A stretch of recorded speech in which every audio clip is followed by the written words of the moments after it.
ব্যাপারে অনেকে অনেক কিছু বলেন। আমাদের রাসূল সাল্লাল্লাহু আলাইহি ওয়াসাল্লাম বলেছেন যে 8 শ্রেণীর আল্লাহ রাসূল বলেছেন যে 7 শ্রেণীর মানুষকে স্থান দেবে, তাদের মধ্যে এক শ্রেণী কারা? যুবক। এই যৌবনকালে আমরা কিভাবে কাজ করেছি।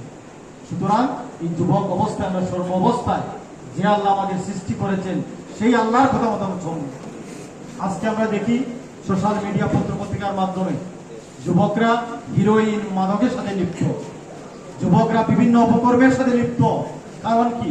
কারণ যুবকরা যখন বেকার থাকবে তখন এইসব অপকর্মের সাথে লিপ্ত হবে।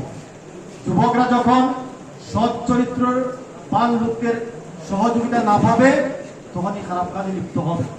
সম্মানিত ভাইরা, এই জন্য যুবকদের হাতকে কর্মের হাতে পরিণত করতে হবে। বাংলাদেশ জামাত ইসলামী ক্ষমতায় যায় অবশ্যই যুবকরা বেকার থাকবে না। আমাদের আমিরে জামাত বলেছেন প্রত্যেক যুবকের হাতে কাজ দেওয়া হবে।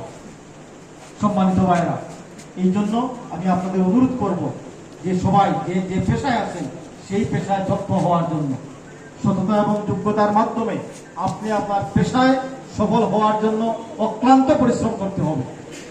দ্বিতীয় যে অনুরোধ করব চরিত্র গঠনের জন্য।